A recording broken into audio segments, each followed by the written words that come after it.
Welcome to YYC Business Speed Dating with Magic Mike.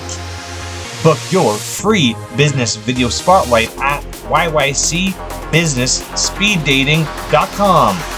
Welcome to Season 1, Episode 8 with my guest, Sarah Dessert. She offers French classes for adults. Check out her website, sweetfrenchlearning.com.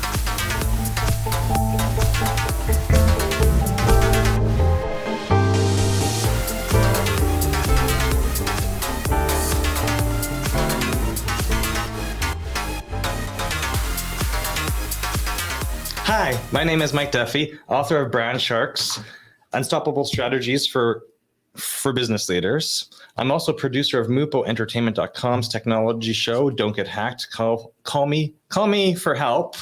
We also have our print magazine, MupoEntertainment.com.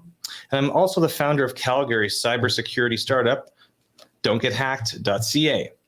Welcome to YYC Business Speed Dating with Magic Mike. That's me. My guest today on Business Speed Dating is fellow Calgarian, Sarah Dessert. Sarah, look at the camera and explain exactly what you do. So I help English speakers to learn French and be more confident than ever. So with my unique approach, we not only learn French, but we also work on what's keeping you from thriving. We work on self-confidence and communication so that you can speak French. You're not afraid to do that anymore, but also you're more confident in every other aspect of your life. So yeah, that's me. Okay, great. So who exactly is your ideal client type? Who would benefit the most from your lessons?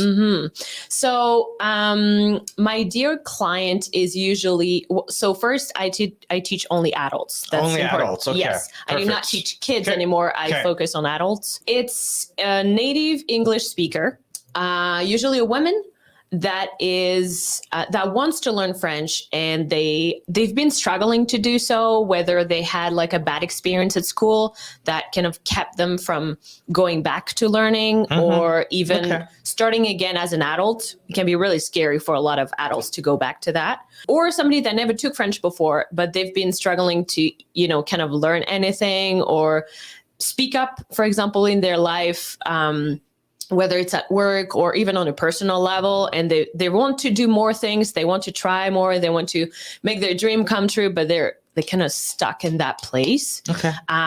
So yeah, that's my ideal client right there. Okay, adults, primarily females. Yeah. Who want to, okay, perfect. And what's your service area? Like, are you doing these virtual, or are they in person, or? It's only online. Only online, okay. Yeah, I decided to switch fully online because after the whole COVID crisis, actually my clients were like, yeah, no, it's more convenient for me. So I've decided to switch fully online. So the best part of it is that it can be anywhere in the world, as long as it's a native English speaker. So worldwide, you're not restricted to Calgary or Alberta. That's perfect. How long have you been doing this for? Yeah. So I've been French as a second language instructor for more than 8 years now. I've had hundreds of beginners, and I love to start this journey with them. It's so interesting. And I started my own business almost 3 years ago now. So Sweet French Learning. Okay. And yeah, I've started in Calgary, and then I'm kind of like expanding now, Canada, US as well. So. Yeah. And you take groups on tours to France then? Because I know you mentioned that in the past. That's correct. So right now I'm planning a trip in 2024. It's going to be a huge year for France because the Olympics are there. Okay. Yeah. So it's going to be a big year. And I've decided to do that because it's also another goal, another push for them to say, oh, wow, it's not only, oh, yeah, I want to learn French. It's like, oh, wow, I can actually go there and have the immersion experience and practice what I've learned for like a year or 2 or 6 months or whatever. And I'm not revealing the destination yet. It's going to be a surprise for this summer, but it's not going to be Paris. Okay. I can tell them that. I want to offer not a tourist experience, but like a real immersion French experience. Have you done tours like that before? It's going to be the first one. The first one, okay. With my business, yeah. Okay, so how many people are you expecting to take? For now, I'm heading for maybe 21, but it's really going to depend on who is interested, I'm still figuring out the details with the travel agencies. Okay. But I probably around that 20. That's a decent sized group. Yeah. Okay. Mm-hmm. So in your profession, I'm assuming how much of the workflow is electronic and on the computer versus paperwork? Like, is everything now electronic study for teaching French, or I know my daughter's in grade 10, not grade 10, she's 10 now. So a lot of it's still paperwork, but then a lot of it, like speaking to teachers, it's all on the computer. So. Yes. Yeah, that's a very good question. I actually learned myself lately with a client of mine that is also a parent that they are required to buy a tablet to do homework now. So anyway, for my business, it's mostly online. I still have a lot of papers and a lot of books that I obviously use. But even just the class content and what I'm creating, it's mostly online, mostly on the computer. Yeah. Okay. I run into that a lot because I'll send, when I'm onboarding new customers, send them electronic surveys to fill out, because at the end, it just goes into their file and they're like, well, where's the download? Where can I print it? I'm like, well, you can print you can print each page, but I still want it electronically recorded because it's just easier, and you can do it on your phone or tablet or the computer, right? So I'm trying to be flexible for people, and still running into the ones who want to do everything, fill it out on paper, scan it in, do that old methods. So it's just interesting learning about everybody's business, because I've been interviewing so many diverse business owners, and some it's all paper and some it's all electronic. So we're still dealing with a lot of paperwork. So, Sarah, do you run into technology issues from time to time? Oh, for sure. For sure. Like, I've created my own website from the ground up, and I'm not an expert. At all. So it was a lot of learning, a lot of time consuming issues. And I was lucky. My website is hosted at GoDaddy, and they have a great support team. So they've been helping me. I love them. Oh yeah, no, they're great, honestly. However, even what I mentioned to you before, like the fact that, sometimes I have this camera issue when I'm doing my classes, or that sometimes the computer is too slow, or that sometimes I edit my website and it wouldn't actually update it. And I'm like, I spent hours doing this editing. My wife's problem with her website, the new one I created for her, is she updates it and she's like, why is it not like this? And I'm like, give the server a minute or two to refresh. But of course, she tells me she's going to edit it for an hour, and it's like 7 hours later, and I'm like, okay, it's perfectionism.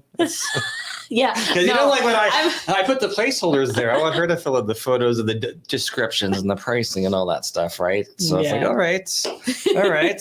So when with your tech issues, are you a do-it-yourselfer when it comes to your own technology, or do you ask somebody else to fix it all for you?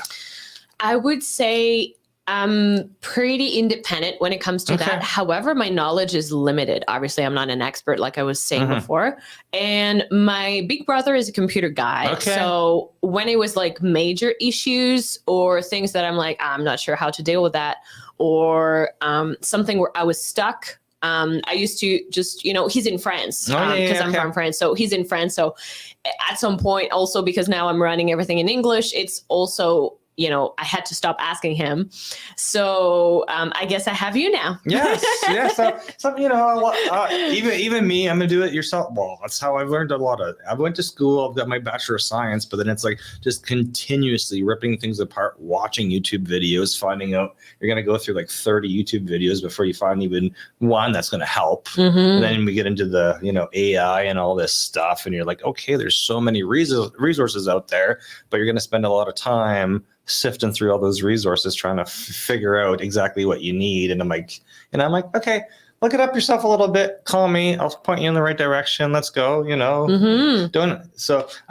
Perfect. Is there anything else you want to leave us with today? No, I'm going to say, the thing I'm thinking about is that usually when people hear about online classes, is that you have like so many French classes now online. wherever you can pay $10. So most of them are actually, some of them are actually free too. You have apps. Duolingo is very famous in Canada as well, not only for French. So what I'm going to tell people listening right now or watching is that it's not only just a French class. It's a journey of like, okay, where are you stuck in your life? How can we help you move forward so that not only you can speak French, but also you feel more confident. You realize, hey, I want to do this with my life. Hey, I want to learn to surf. I want to learn to sing. And now I'm not afraid to do that anymore. So that's where I'm different from all the options they can have out there, is that it's not just about French. It's about, okay, who are you? What do you need to move forward and feel so much better and happier in your life? Okay, perfect. So perfect. Yeah. And how can the viewers, listeners, find you if they want some help with the French? Yeah, so my website, obviously, Switch French Learning. I'm very active on Facebook, so they can also see me on Facebook.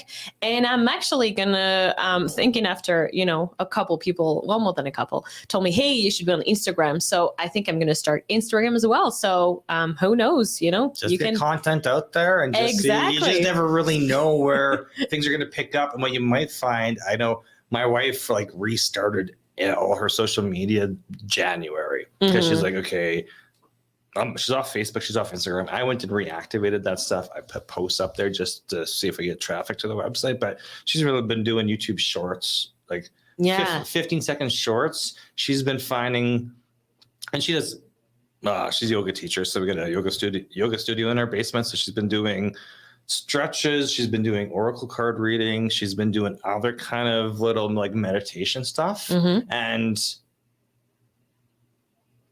500 to 1,000 views a day on a fresh short video or long form stuff. Wow. Of course you still want long form stuff. She's got her free yoga class. A couple of years ago she tried doing yoga classes online, and nobody really showed up, so she's left samples of stretch long form videos on her YouTube channel. So she's got traditional long form YouTube stuff on her YouTube channel. So anybody goes, she's like, well, here's the free stretch classes. Here's the free breathing classes. Here's the free yoga stuff. But recently she's just been doing shorts. And I'm like, so many views. It's been booming. And those have been converting to online bookings. Okay. Because people have been seeing the YouTube stuff. And she's like, oh, well, hey, it's $10 for 10 minutes. I'll just go book on her. She's been doing tarot card readings, right? It's perfect. You figured out a way to get eyeballs viewing your stuff, and then getting, and then we got traffic to the new site, and the new site is actually working as because I've been in business for a long time, and it's how are you supposed to? You can meet a lot of people, but it doesn't mean they're going to reach out and call you when they need help. Yeah. Right. And with tech stuff, they'll wait till their computer's 10 years old before they call. But if they want to learn, French are going to be looking at free stuff, but then they're going to get stuck at a certain point. Exactly. And they need a professional to say, okay, because usually they may be getting stuck because there's something else in their life limiting them, right? Yes. They're scared, or they don't have that vocabulary coach going back and forth with them. Exactly. I always say learning a language is a human experience. If you take the human out of it, you're never going to learn. Because I would probably say the whole reason I stopped, because I took French all the way through till high school, and it was grade 10 or grade 11. The teacher was great, but it was a classroom environment because all the girls really wanted to go to Quebec. None of the guys were kind of really interested in the trip, but we did fashion, we did a whole bunch of cool kind of culture stuff, and it all had to be done in French, right? So I enjoyed it, but it's I really don't want to go on this trip. So what's your option? Well, I just ended there, and then as an adult, you're I should have this skill. Right. And well, especially in Canada, it's bilingual. So it's such an asset. I know, because I'm my whole planning. I know we were talking about camping trips and trailers. And I was we've been looking at just getting one of those the truck back trailers to put in our truck. So in the winter, we can just go I drove through Quebec this summer. It's it's all ski hills. It's all ski hills. And I'm here we have them, but there's far, I've lived in Alberta for a while. It'd be nice to travel and go see other stuff, but it's also nice to know the language. Yeah. Or at least enough to get yourself around. Yeah. So we went to Europe, and like I've been to Paris, I've been to France, but it was at the end of a Kentucky tour. So we had a guided tour. We had a tour guide take us through France, through Germany and, Austria and Italy and all those places. So of course we had somebody speaking the language, and then we ended up in Paris. So we had the tour guide for a day or two, and then we decided to stay by ourselves for an extra couple of days just to go do the other. It was also winter and snowing, so less things get done in the winter, right? I was like, okay, I can get around with a little bit of French, but that I know. But it worked out. But then it was knowing the local stuff. Like you're not going to be able to get food at a certain time of the day at any of the restaurants. They're just going to serve you alcohol. Yeah.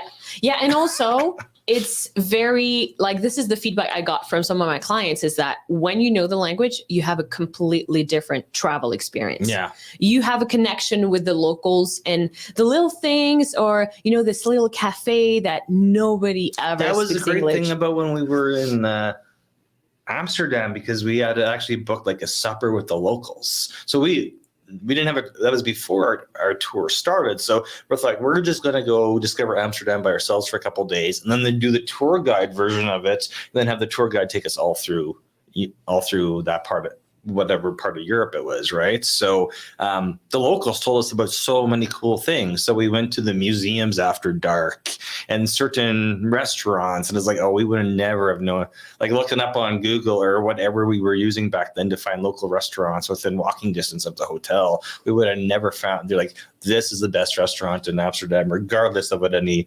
website's going to tell you. And I'm like, oh, it was, right? When we were there, we didn't even bike. We just walked everywhere. It's just to get the whole. Well, plus we didn't want to have any accident in a foreign country. Better not. On the start of the trip, right? Because then it just ruins your whole trip. So, but anyway, great information from you, Sarah, today. Thank you so much. Yeah, thank you for having me. Yeah, that was really nice. Thank you for watching YYC Business Speed Dating with Magic Mike. This has been Season 1, Episode 8 with Sarah Dessert from SweetFrenchLearning.com.